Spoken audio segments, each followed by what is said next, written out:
Assalamualaikum warahmatullahi wabarakatuh. Kami dari kelompok 5 yang anggotanya terdiri dari saya sendiri, Anissa Farahdiba, ada Hari Wahyudi, dan Siti Nurbidasari Aliyah akan menyampaikan materi tentang konselor terintegritas untuk memenuhi tugas mata kuliah pengembangan pribadi konselor.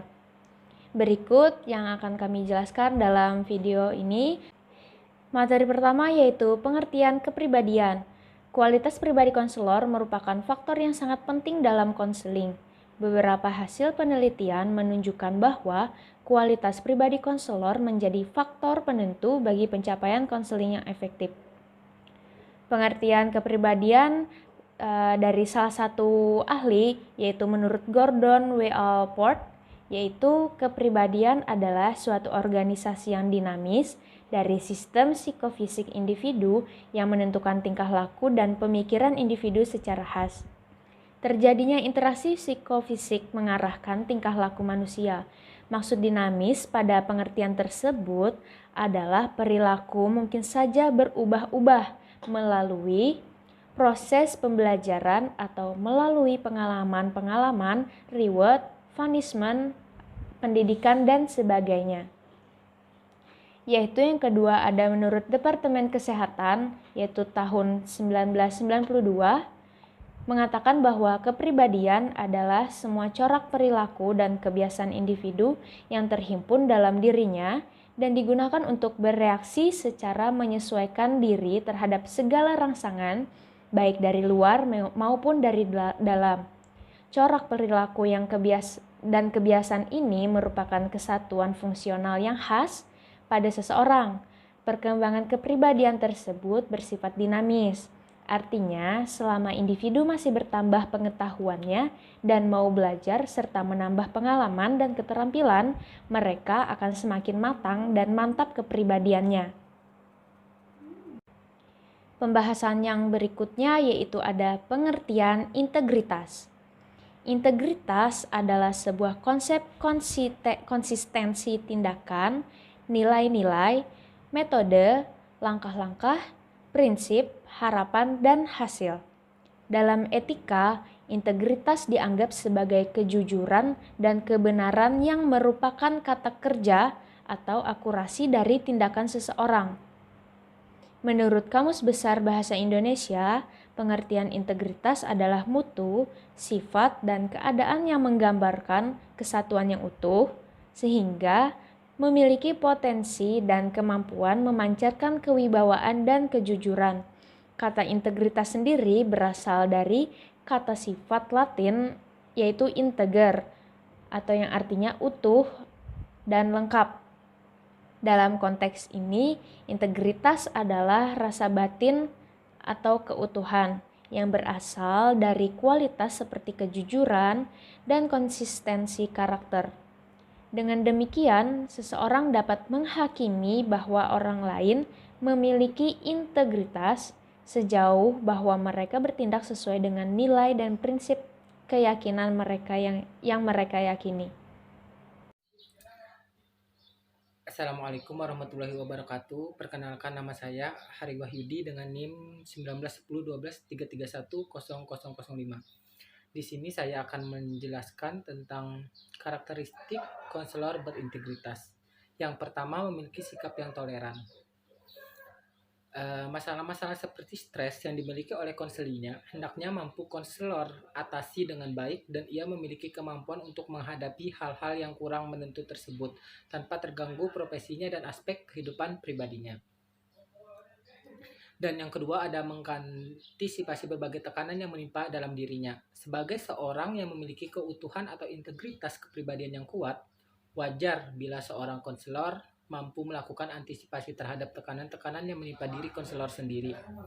Tekanan-tekanan ini bisa jadi disebabkan oleh hal yang di luar dugaan dan bisa datang kapan saja tanpa pemberitahuan. Oleh karenanya, seorang konselor harus mampu melakukan antisipasi diri terhadap tekanan yang muncul. Yang ketiga ada melakukan coping terhadap berbagai tekanan yang menimpa diri. Coping merupakan salah satu upaya atau metode yang dilakukan konselor agar konselor mampu menyesuaikan dan mengatasi berbagai macam permasalahan sesuai dengan keadaan dan situasi yang terjadi. Dan yang keempat ada berwibawa, jujur, sabar, ramah, dan konsisten. Kepribadian konselor merupakan titik tumpu yang berfungsi sebagai penyeimbang antara pengetahuan mengenai dinamika perilaku dan keterampilan. Ketika titik tumpu ini kuat, pengetahuan dan keterampilan bekerja secara seimbang dengan kepribadian yang berpengaruh pada perubahan perilaku positif dalam konseling. Dan yang kelima, ada menampilkan kepribadian dan perilaku empati. Empati adalah kemampuan seseorang untuk merasakan secara tepat apa yang dirasakan dan dialami oleh orang lain dan mengkomunikasikan persepsinya. Orang yang memiliki tingkat empati tinggi akan menampakkan sifat bantuannya yang nyata dan berarti dalam hubungannya dengan orang lain. Sementara mereka yang rendah tingkat empatinya menunjukkan sifat yang secara nyata dan berarti merusak hubungan antar pribadi. Selanjutnya, cara mengembangkan pribadi berintegritas. Kenyataan menunjukkan bahwa suatu sistem, metode, atau teknik berapapun ilmiah dan canggihnya tidak akan berdaya gunanya selama tidak dijalankan oleh manusia atau pribadi yang berkualitas. Ungkapan the man behind the system, orang di balik sistem, atau the man behind the gun, orang di balik senjata, menggambarkan bahwa penentu proses pendidikan adalah manusia juga. Hal ini berlaku pula bagi kegiatan bimbingan dan konseling. Dengan demikian, jelaslah bahwa pendidikan pribadi konselor seharusnya diarahkan untuk meraih kualitas insan paripurna yang otaknya syarat dengan ilmu yang bermanfaat. Hatinya dipenuhi dengan keimanan pada Tuhan, sikap dan perilakunya merealisasikan nilai-nilai yang mantap dan teguh, wataknya terpuji, dan bimbingannya kepada orang lain membuahkan keimanan, kemandirian, semangat kerja tinggi, kedamaian, dan kasih sayang. Kejujuran dan integritas merupakan satu kesatuan yang tidak dapat dipisahkan dan seharusnya ada pada diri setiap konselor. Karena dengan kejujuran dan integritas, kualitas konseling akan sangat ditentukan. Mengembangkan kejujuran dan integritas, syarat utamanya adalah keimanan. Tugas seorang konselor memang sangat erat kaitannya dengan spiritual. Untuk itu, setiap konselor penting dan harus memperkuat keimanannya dengan agama dan keimanan yang kuat. Maka kejujuran dan integritas akan muncul dalam diri konselor. Bastaman memberi beberapa tips buat para konselor agar meraih kualitas ideal tersebut. Dia menyebut cara ini dengan istilah pelatihan pengembangan pribadi yang bercorak psikoedukasi. Pelatihan ini bertujuan untuk meningkatkan aspek psikososial yang positif dan mengurangi aspek yang negatif.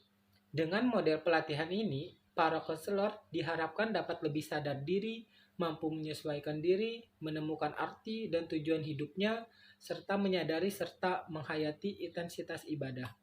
Dengan pelatihan semacam ini, ungkapan the man behind the system ditingkatkan menjadi yang berarti adanya peningkatan mental spiritual pada manusia sebagai penerap sistem bimbingan dan konseling.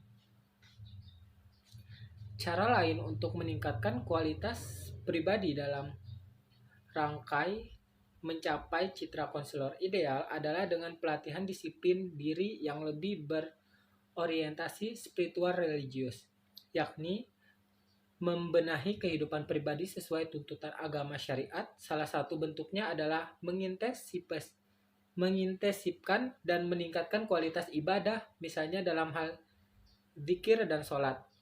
Ultimate goal-nya agar ungkapan the spirit of the man behind the system dapat ditingkatkan menjadi the divine guidance in the spirit of the man behind the system.